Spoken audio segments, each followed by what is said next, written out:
रखेंगे। इनसे हम कुछ पूछना चाहेंगे, भाई ये गटर लाइन कब से बन रही है, ये लाइनें कब से नहीं डली है?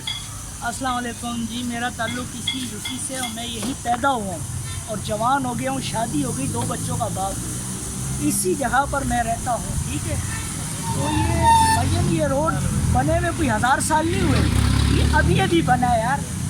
ये रोड बनाया है इन्होंने और ये हाल है आपके सामने। ठीक है, हम इन लोगों को बोलते रहे, चीखते रहे कि भाई रोड ज़रूरी नहीं है जब तक गटर के मसले हल नहीं होंगे।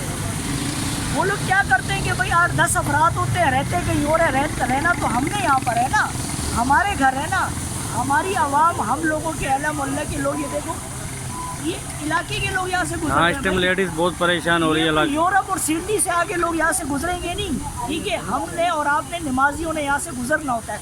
उस दौरान हम इनको समझा रहे थे कि अल्लाह के बंदो रोड ज़रूरी नहीं है, सबसे पहला काम जो ज़रूरी है वो है सीवरेज गटर का लाइन। गटर का लाइन 22 साल पुरानी लाइन डली हुई है। अच्छा, 20-22 साल हो गई इस लाइन को? पुरानी है, ये मैं छोटा सा था, ये वक्त की लाइन डली हुई है।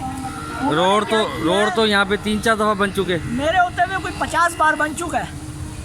ये अभी 2-2.5 महीने पहले बन चुका है भाई। ये लाइन किसने रोक दी थी? रोड किसने बीच में काम किसने रोका था ये रोड लाइन डलने से पहले? भैया हम अहले इलाका के लड़के निकले थे, हालांकि लेडीज तक यहाँ निकली थी कि भाई देखो रोड बाद में बनाओ, पहले लाइन डालो, पहले ये गटर का मसला हल करो। अगर आप यहाँ सोने, तांबे और चांदी का भी रोड डाल दोगे ना तो कोई फायदा नहीं है, नुकसान है। हम नुकसान किस तरीके का है? अब आप हम लोग कहते हैं करप्शन, ये भी करप्शन है। रोड बनाने वाले रोड बना के, ठेकेदार को पैसा मिल गया, ठेकेदारों के चमचों को मिल गया, झंडे लगाने वाले झंडे लगाकर तस्वीरें खींच के चले गए। ठीक है, उन्होंने 2-2, 4-4 फूल लगवा लिए अपने। ठीक है ना, उनकी वाह और तालियां हो गई है। मुसीबत किसको है? मुझे है, यहाँ से गुजरने वाले लोगों को है, लेडीज को है, नमाजियों को है। तो मेन रीज़न ये होता है, अभी ये साल बाद फिर ये लोग रोड डाल देंगे। तो मेन मकसद जो चीज़ है ना यहाँ बनाने की, आपका कहने का मकसद है पहले लाइन डाल के दे दे। पहले लाइन देखो, बड़े से बड़ा मजबूत से मजबूत रोड भी बनाओ ना, अगर उसकी पानी की निकासी नहीं सेट होगी ना, वो रोड कामयाब नहीं है भाई। तो हम ये गुजारिश करते हैं कि भाई हमारी आवाज़ ऊपर से ऊपर तक जाए। बहुत बहुत शुक्रिया। ये हमारा हल्का है PS 104 सईद गनी का हल्का ही है।